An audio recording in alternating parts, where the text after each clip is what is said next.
Nassatibo, fondateur de Nassatibo. Si c'est la première fois que vous me rencontrez, que vous tombez sur ma vidéo, que vous tombez sur ma chaîne, vous pouvez liker, vous pouvez faire un petit commentaire et puis voilà, ça me fait toujours plaisir de vous lire.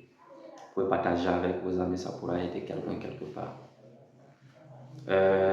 J'ai envie de vous dire dans cette petite vidéo que les banques ont toujours été de grands bandits. Les banques ont toujours été de grands bandits. Et ils le seront toujours tant qu'ils auront besoin de vous et de votre argent.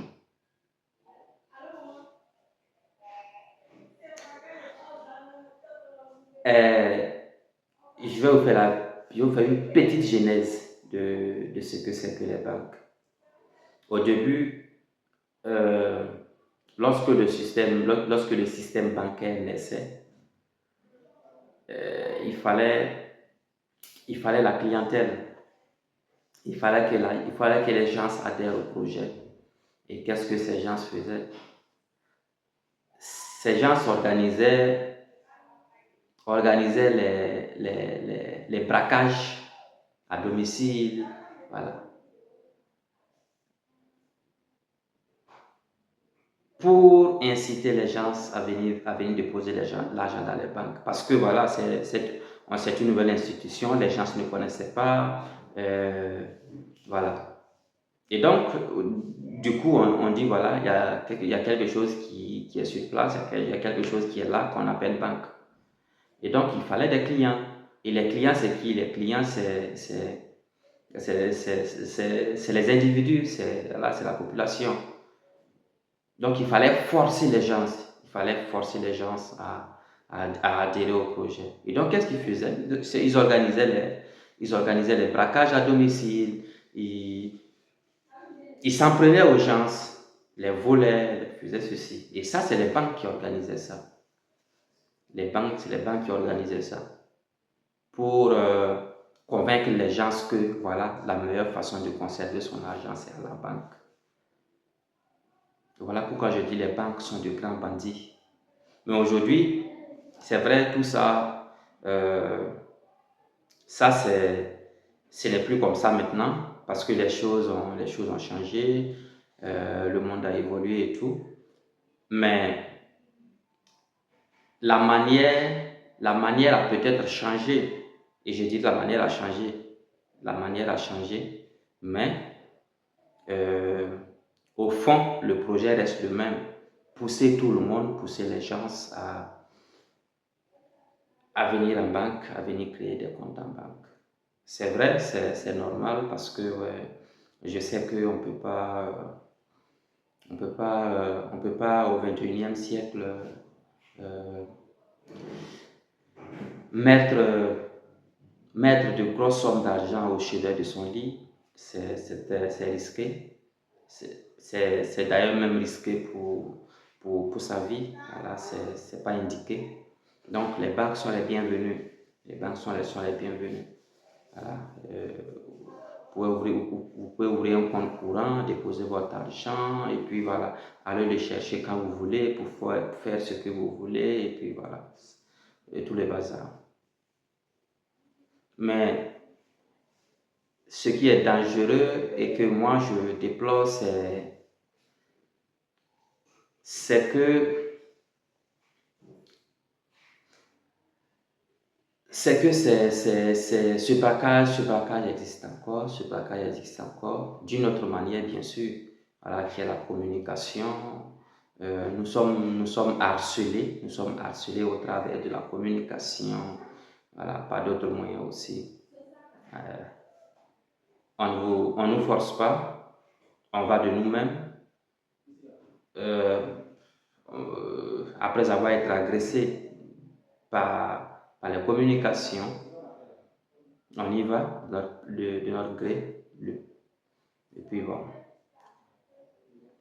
Mais moi, ce que je déplore, comme je disais, c'est les comptes d'épargne. J'ai un problème avec les comptes d'épargne. J'ai pas de problème avec les banques. J'ai pas de problème avec les comptes courants, non. Mais j'ai un problème avec les comptes d'épargne. Parce qu'un compte d'épargne n'est pas une solution adéquate. Surtout, surtout pour quelqu'un, pour des gens comme moi qui luttons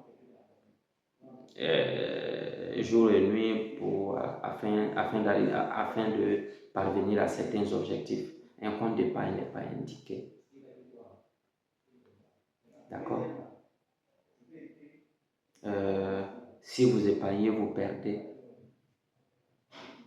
Le mieux serait d'investir. Et un compte d'épargne n'est pas un investissement. Et voilà, un compte d'épargne pourrait être un investissement pour certains, mais un compte d'épargne n'est pas un investissement. D'abord parce que son taux d'intérêt, il est très faible. Le taux d'intérêt est très faible.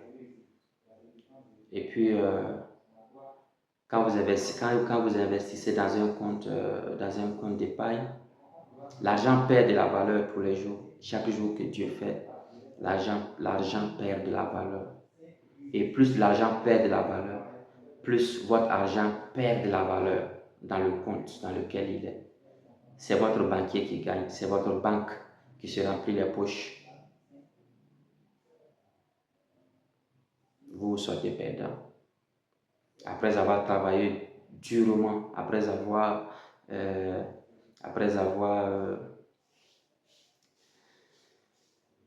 franchement, après tout ce labeur, parce que on sait comment on gagne l'argent, on sait comment faire de l'argent, c'est très dur, c'est très difficile. Vous travaillez dur et puis c'est quelqu'un d'autre qui se sucre dans votre dos. Vous-même, vous ne le savez pas. Vous-même, vous ne le savez pas. Donc, un compte d'épargne n'est pas un investissement. Et pour ceux qui diront qu'un compte d'épargne est un investissement, moi je vous dirais que un compte d'épargne n'est pas un investissement rentable. Vous pouvez créer un business, vous pouvez investir quelque part. Il y a plusieurs business dans lesquels vous pouvez investir et qui va donner de la valeur à votre argent avec le temps. Moi, c'est ce que je recommande. Vous pouvez faire ce que vous voulez. Dans tous les cas, c'est votre argent. Vous faites de ça ce que vous voulez. Mais j'ai moi aussi la liberté de dire ce que je pense. Donc, c'est comme ça que je vois les choses. Donc, travailler à créer des investissements, à trouver où est-ce que placer votre argent pour être encore plus rentable. C'est vrai, aujourd'hui, beaucoup diront que voilà, il n'y a pas les domaines d'activité, bon, on ne sait pas où investir, on ne sait pas quoi faire avec son argent, c'est vrai. C'est vrai aussi parce que nous sommes très paresseux en Afrique, on ne cherche pas, on ne fouille pas. Voilà. On est toujours dans notre coin, on attend que le bonheur vienne vers nous, on attend que voilà, l'opportunité vienne taper à notre porte. Bon, c'est dommage. Sinon, les business, il y en a. Il faut fouiller, il faut réfléchir. Et si vous ne trouvez pas ce qui vous convient, il faut en créer. Il faut créer. Il faut créer parce que, voilà, si ce que vous recherchez n'existe pas, il faut créer. Vous pouvez être un pionnier dans le domaine. Voilà, donc, c'était ce que j'avais envie de vous dire. Votre compte d'épargne n'est pas un investissement. Voilà. Faites travailler votre argent, faites fructifier votre argent. C'est ce qui fera du mieux. C'est ce qui sera mieux pour vous, mieux pour votre progéniture. C'est ce que moi je pense. Maintenant, vous pouvez faire ce que vous voulez, comme vous voulez, c'est votre argent. C'était Nassativo. N'oubliez pas de liker, n'oubliez pas de partager et de commenter. Vous pouvez aussi me laisser des petites questions en inbox. Puis voilà, je prendrai toujours le plaisir de discuter, d'échanger. J'apprends moi aussi tous les jours, j'apprends. Et donc, j'ai envie d'apprendre de vous aussi. Et donc, prenez soin de vous.